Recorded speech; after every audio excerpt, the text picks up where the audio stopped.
What do Sherlock Holmes and Tony Soprano have in common? The gabagool. Right, they are both degenerate gamblers. That's about it. But wait, you will say, we know Sherlock Holmes as the ultimate man of reason, a detective who solves crimes with cold hard logic and meticulous deduction, equipped with a deerstalker hat, a pipe, and a razor intellect. Well, in this video, we'll explore the absurd hypothesis that Sherlock Holmes is the greatest gambler who never lived. And we will do it in an epic opaque special edition. Because as you can see, today I'm not at my desk in my cozy home, unbothered by society and life in general, but in Scotland.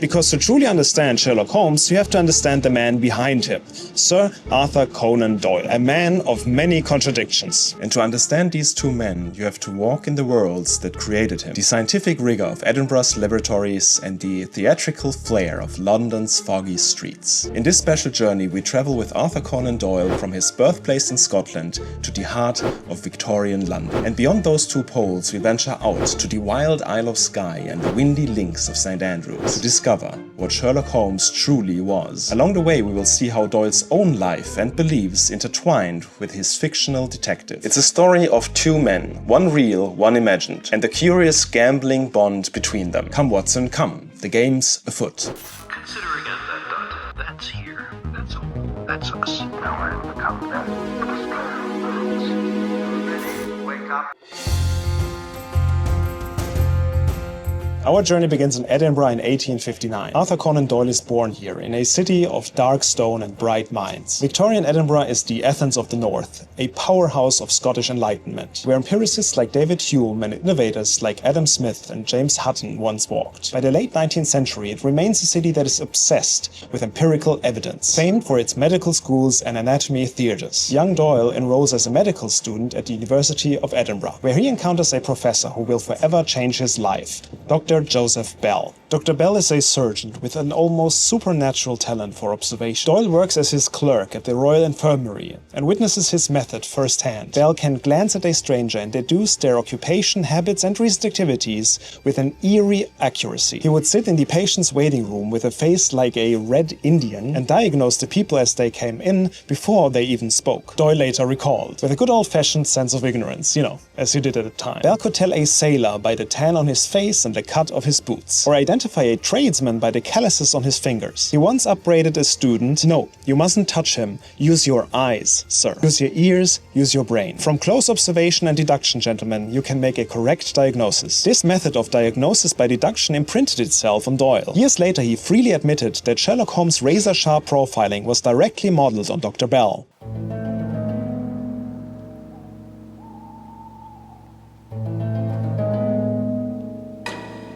Yet Edinburgh's scientific brilliance had a macabre shadow. In Doyle's father's days, the city was haunted by the likes of Burke and Hare, the infamous resurrection men who in 1828 turned to murdering people in order to supply cadavers for anatomy classes. The pursuit of medical knowledge here was so intense that grave robbers prowled the graveyards at night, digging up fresh corpses for coin. Edinburgh's vaults of learning were literally fed by the dead. The preserved skeleton of murderer William Burke stands now in the Anatomical Museum, a grim reminder that the Enlightenment's quest for truth sometimes turned into darkness. This is the duality of Victorian Edinburgh. Cutting-edge science and rational order on one hand, ghastly crime and gothic shadows on the other. Amidst this, Arthur Conan Doyle came of age. He learned the science of seeing, to observe critically and reason from data. Sherlock Holmes would later call it the scientific method applied to everyday life. There's nothing magical about Holmes's insights. They are medicine transposed into mystery. Holmes' famous deductions are really just diagnoses in disguise. The same way a doctor reads symptoms, Holmes reads clues. In the very first Sherlock Holmes story, A Study in Scarlet, Dr. Watson marvels at Holmes' uncanny findings. And Holmes retorts, "You see, but you don't observe." Holmes is Bell's legacy in fiction. The physician's cool logic turned into drama. The cultural significance of this cannot be overstated. In an era when science promised certainty and every problem seemed solvable with reason, Sherlock Holmes emerged like a secular priest of logic. Not in divine miracles, but in human observation. No mystery is beyond solving if you collect collect enough data and observe closely. Victorian readers living in a rapidly modernizing world found comfort in that idea. Sherlock Holmes turned the messy complexities of life into something with order and answers. Not quite the gambling stereotype, is it? To get a step closer, our journey, like Doyle's, heads from Scotland's south to bustling London.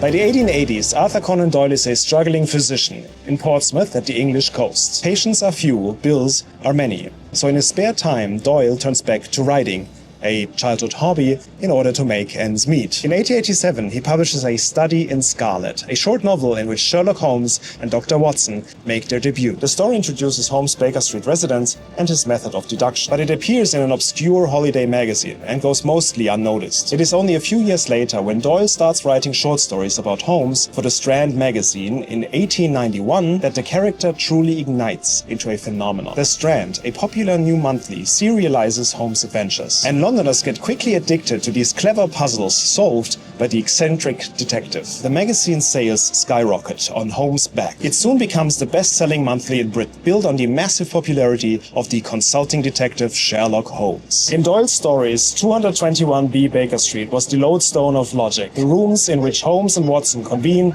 about clues and chemical experiments. In reality, Victorian Baker Street was a respectable address, though no 221B existed at the time. Letters from fans later put into the area anyways, addressed at the fictional detective. Today, a Sherlock Holmes museum marks the spot. Baker Street was both a laboratory and a stage. Holmes' flat is where he analyzes ashes and poisons, but it's also where he performs astounding feats of reasoning for awestruck clients. London itself provided Doyle with a grand stage for Holmes' talents. This was the metropolis of mist and mystery. Gaslight glowing in the fog, thousands of strangers brushing past each other in the shadowy streets. Crime was a popular topic in the press, and the city's anonymity could breed both criminal plots and urban legends. Remember, Holmes' first appearance at the Strand in 1891 came only a few years later, after the real Jack the Ripper stalked London in 1888. A horrifying crime spree that the real police never solved. The public, shaken by the Ripper's violence and the impotence of authorities, hungered for a hero who could bring order to the chaos. Sherlock Holmes stepped onto London's pages as an almost wish-fulfilling figure, a perfect detective armed with science and reason. He patrolled a city of 6 million, where new wonders, electric lights, telegraphs, chemical advances coexisted with new fears, unsolved murders, endless slums, and political anarchists. Holmes didn't just solve crimes in this environment. He performed his solutions like a master showman. Whether it's revealing a killer's identity in a drawing room denouement or exposing a fraud with a dramatic flourish, Holmes thrives on spectacle. London gave him an endless audience and an endless supply of cases. Holmes became as much as a performer as a logician, delighting readers who vicariously sat in 221B Baker Street,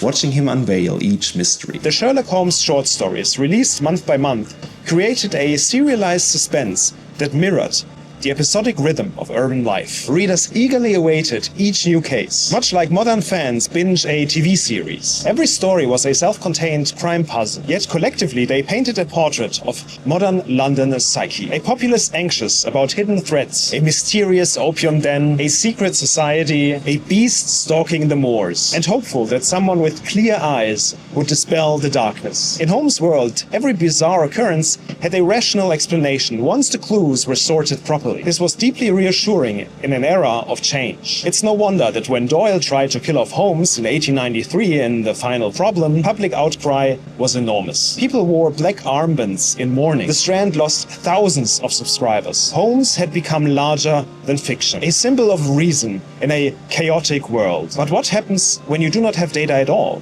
Do you just give up? To answer that question, we leave the city behind and travel to the windswept Isle of Skye in the Scottish Highlands.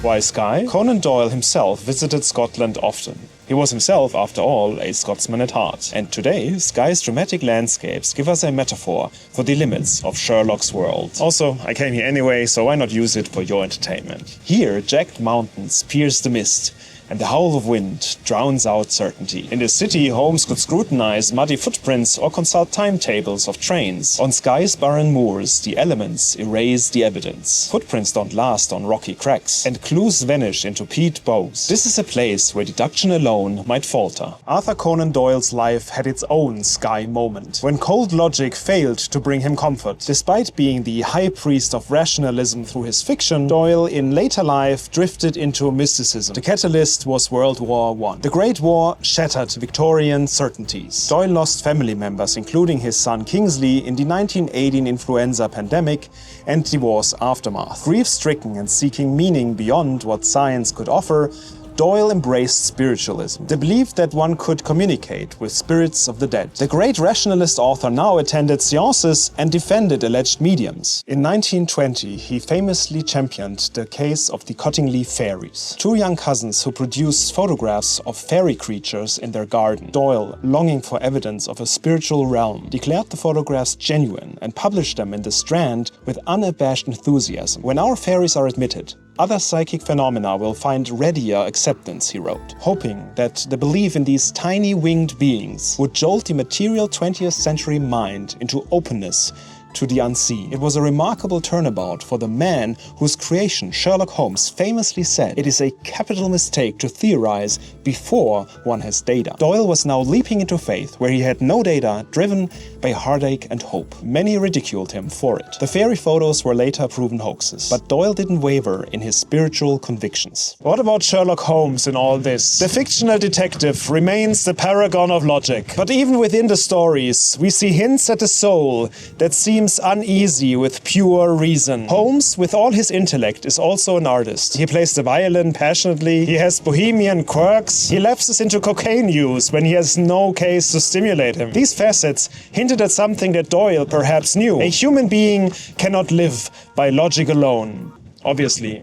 In The Devil's Foot, one of Holmes' later adventures set in Cornwall's wild coast, a setting not unlike Skye, Holmes and Watson encounter a case that involves strange tribal poisons and local legends. Holmes nearly loses his mind when experimenting with the toxins, a rare moment in which his rational control slips, and he admits to feeling horror at the unknown. It is as if Doyle allows a crack in Holmes' armor, acknowledging that not everything can be deduced. Here, on Skye's storm-lashed hills, that truth is palpable. Sometimes the mist is too thick, the night too dark. Deduction breaks down. Intuition and awe take over. Doyle could deduce facts in a courtroom or laboratory, but he could not deduce the pain in his heart after his son's death. For that, he sought solace in faith. The great irony is that Doyle created a character that seemed utterly certain about the world's workings. Yet Doyle himself became a man that entertained fairies and spirits. Holmes would scoff at such things. Indeed, in The Sussex Vampire, Holmes promptly debunks a case of supposed vampirism with mundane explanation. But Doyle the man wanted to believe in a little magic beyond the veil. The enduring power of the Sherlock Holmes stories lies partly in this tension between rational and uncanny. They are grounded in science. Footprints, ashes, chemistry, logic. Yet they flirt with the gothic and the supernatural at the edges. The most famous Holmes tale, The Hounds of the Baskervilles, terrifies readers with a phantom black dog before Sherlock Holmes exposes a very human scheme behind it all. Doyle gives us the thrill of fear and the relief of logic in one package. It's a balance of enlightenment, confidence, and age-old wonder. Holmes endures because the stories acknowledge there are limits to what data can explain, and that's where imagination begins. So we see that Holmes, just as Doyle, wasn't all logic. An artist's intuition also played a big role. It seems we're getting closer to the full picture. Our final chapter takes us to St. Andrews.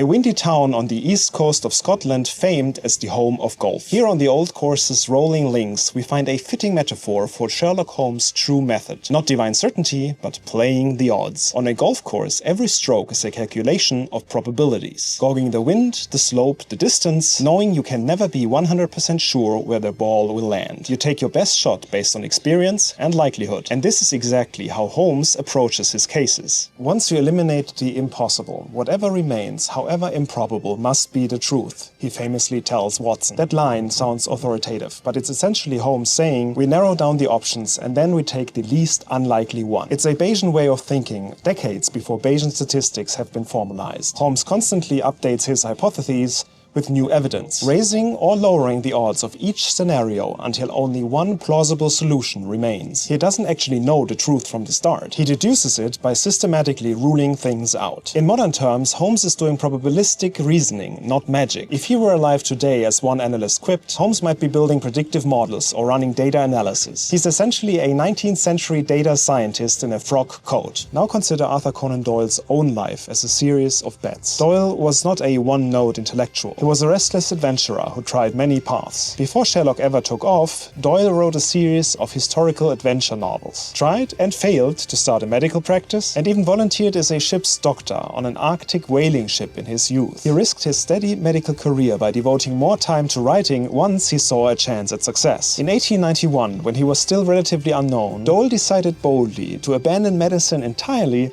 if his writing could support him. A gamble that paid off once Sherlock Holmes became a hit. Later he would risk his reputation by crusading in real legal cases, fighting for justice for George Edalji and Oscar Slater, two men wrongfully convicted, and by publicly espousing spiritualism at the cost of ridicule. Doyle's life was full of uncertainty, personal, financial and philosophical, but he consistently played the probabilities. He calculated that writing could be his livelihood and went for it. He calculated that his social standing could help free innocent men and invested years in it. He even calculated in a sense that there might be an afterlife, and wagered his credibility on that belief. Sherlock Holmes is often imagined as infallible, almost superhuman in his deductions. Holmes makes mistakes. He has dry spells. He admits in a few stories that I've been wrong in my conclusions before. It's the scientific use of the imagination that eventually gets us there. What Holmes truly represents is mastery of managing uncertainty. Just as a golfer at St. Andrews learns to read the fickle coastal winds, Holmes reads the shifting facts of a case. Each clue changes the odds. Holmes then declares the most probable answer with supreme confidence. And that performance of certainty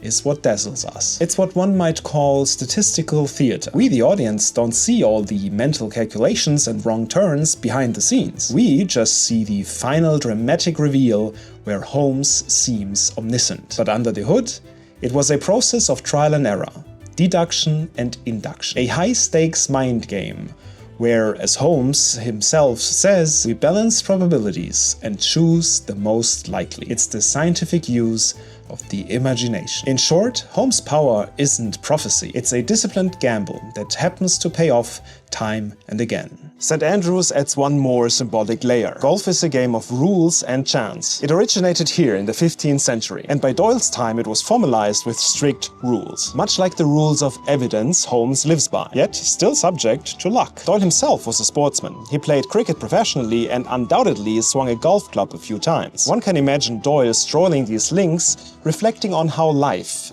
just like golf, can never be fully controlled. Even when you do everything right, a gust of wind can send the ball astray. Holmes acknowledges this in his own way. In The Adventure of the Yellow Face, Holmes investigates a case and forms a hypothesis that turns out completely false. Instead of being upset, he smiles and tells Watson, if we always knew the truth from the very start, life would be very dull. The story ends with Holmes humbly accepting that even the best of us are sometimes bound to make mistakes. It's a gentle reminder from Doyle that Holmes' deductive flair is not a promise of infallibility, but an aspiration that with careful thought we can get closer to the truth. Sherlock Holmes' genius was never that he was always right. It was that he made thinking in probabilities look like certainty. A true con man, maybe deducted from probability, but derived from confidence.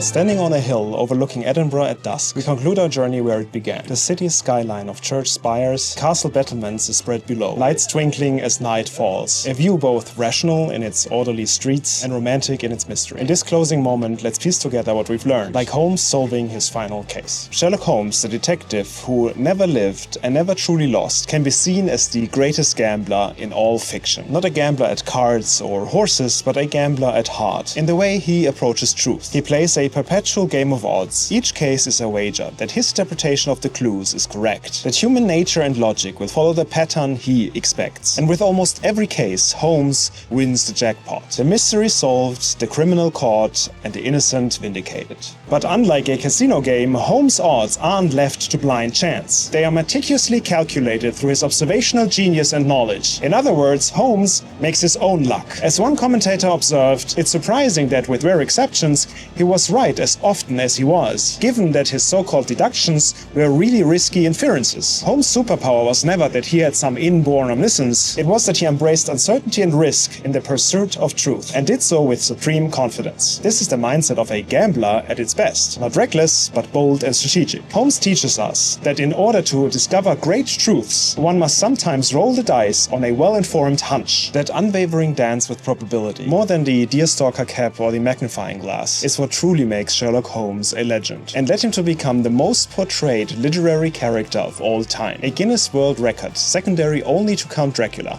What a pair. So when you eliminate the impossible, you have to bet on whatever remains, however improbable it may seem. And no one plays that bet more shrewdly or won it more often than Sherlock Holmes, the master gambler in the game of reason.